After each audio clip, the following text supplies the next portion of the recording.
Okay, so today is Tuesday. I was not here yesterday, but this is what everyone did yesterday. If you were gone on Monday, you need to, when you come in tomorrow, grab a pack of the Perfect Square, Perfect Cubes flashcards. They're just blank pieces of index cards that I cut in half. If you're in CARES, you can just get some paper and cut it into squares and make your own. Okay, or I will send it in the packet for that week, but I need to get your other packets back first. All right, so all you're gonna do, well, before you do that, grab one of these for me. Okay, you're gonna come in, put your name, and you're not gonna use a calculator. You've got to tell me, see if you know the perfect squares and the perfect cubes. Okay, these should be pretty easy, maybe until you get to right here. These might be a little bit harder, but this is gonna be a Score 2 test on Friday. Okay, you've got to know all of these for Score 2. That's what the state standard says. You need to know perfect squares up to 15 and perfect cubes up to 10. All right, so make you some flashcards. Get online and find you some digital ones if you want. We did, after we took that little pre-test, I gave everybody this. You put the first, here's the cubes. You put your exponent here, and on the back, you put what it's equal to. Let's say this was 1 to the second. On the back, I put what it's equal to.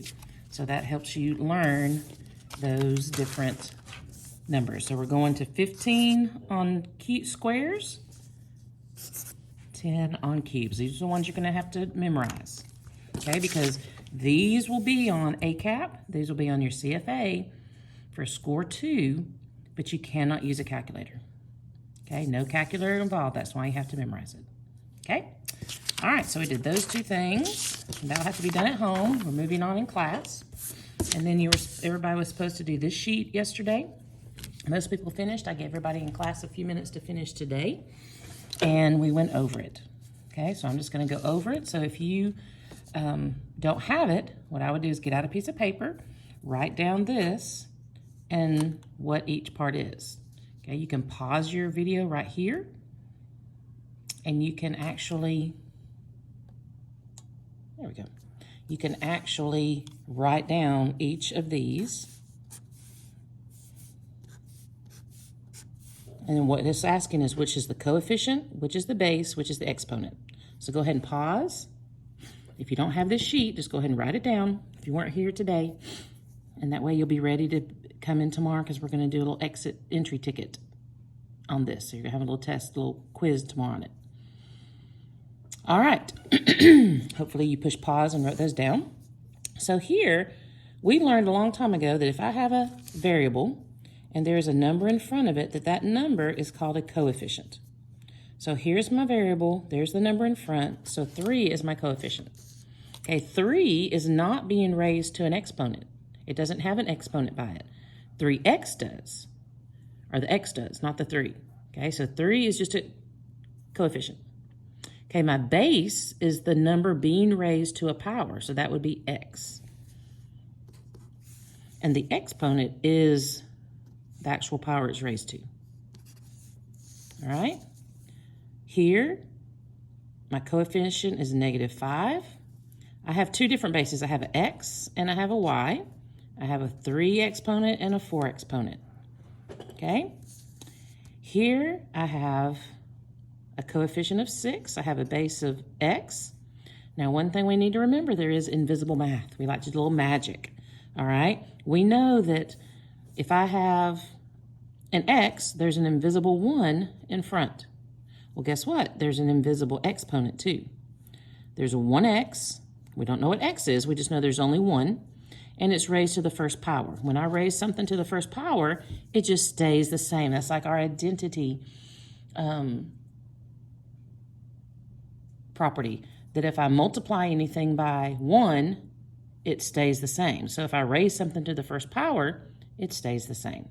Okay? But we don't have to put that in there. But we know that there's an invisible 1 there. All right, but remember, that doesn't make x 1. X could be 2, 3, 100, 10,000, 450. We don't know. But there's only 1 in this case. All right, let's look at this one. 3 to the second power. Okay, our base is 3, because that's the number being raised to the exponent of 2, but there's no coefficient. Okay, there's no variable there. So if you don't have a variable, you can't have a coefficient because a coefficient works with the variable. So there's no coefficient there. I guess you could say there's a 1, but there's no reason to put anything there. Okay, here we've got m to the second power, negative second power. Did you know there are negative exponents? That's something we're going to learn. All right, coefficient would be a 1. Base is m. Our exponent is negative 2. Okay, here, this one's a little trickier. Hope you got it right. Okay, our coefficient, we could put a 1, but I don't really see a point of that. Okay, base is this whole thing. Everything inside the parentheses. So our base would be 7x, y, z. This whole thing is being raised to the 5th power, and our exponent is 5. Okay, we call this form the exponential form. Okay, I had my class write it right here. Exponent at IAL, exponential form. So when you write an exponent or see it, where you have a number and a little bitty exponent or letters, this is called exponential form. Okay, down here, this is called expanded form. Okay, you might want to put, I'm going to let you keep this sheet, expanded form. Okay, like if you've ever seen an accordion, it's like a musical instrument, looks like a piano, but they pull it out and it makes a noise. They push it back in, it makes a noise. It's an accordion. Okay, expanded. This is exponential. It's our shortcut instead of having to write it like this. This is a lot of writing. So the whole point of exponents is we can write it like this versus this. Because you can have an exponent. You can have an exponent. I can have x to the 512th exponent. Would you want to write x 512 times? Not me. All right, that's our whole point for exponents. It's a shorter way to write really, really big numbers. So here they just are asking what the parts are. So hopefully you got that straight. Now, if you want to pause the video and write down each of these, and they want you to write it in expanded form, like this. Okay, so you can push pause, write those down, then come back on and check your work. So x to the 7th, I would go x, that's 4, 5, 6, 7. And I'm going to multiply all those together. Okay, that's what expanded form looks like. 7 x's, here, 4, 4, 4, 4, 4, 1, 2, 3, 4, 5. And I'm multiplying 4 5 times. Now look, that's not the same as doing 5 4 times. Okay, so exponents are not commutative. I can't put an equal sign and do 5 to the 4th is the same as 4 to the 5th because they're totally different numbers. Here, I know I gave away my stupid calculator. Darn it, I never have one up here. 5 times 5 is 25. Times 25, that's going to give me 125. Okay, here I've got 4 times 4 is 16. 4 times 4 is 16. Times 16 times 4. So 16 times 16.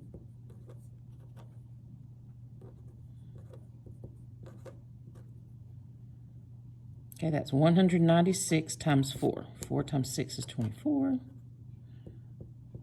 36, 37, 38.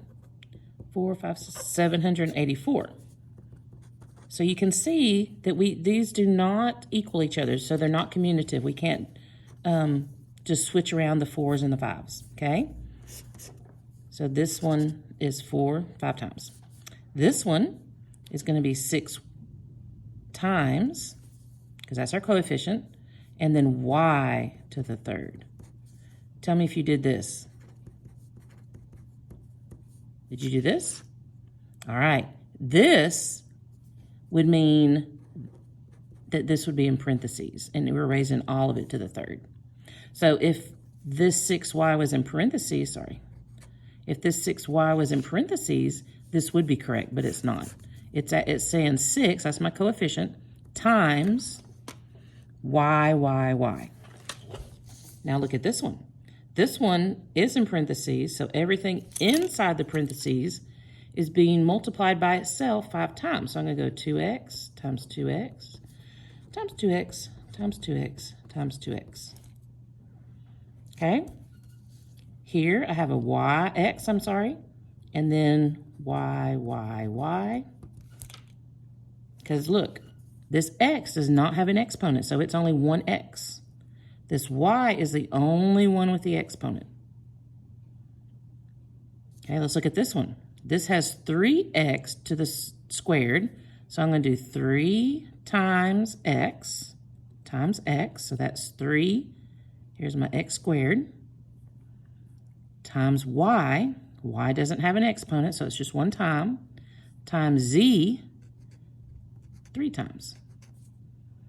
So only the numbers with the exponent right beside it are the ones being squared, unless they're in parentheses. So if you don't see parentheses, you can see that there's a division here. The 3 goes by itself, x is twice, y is by itself, z is 3 times.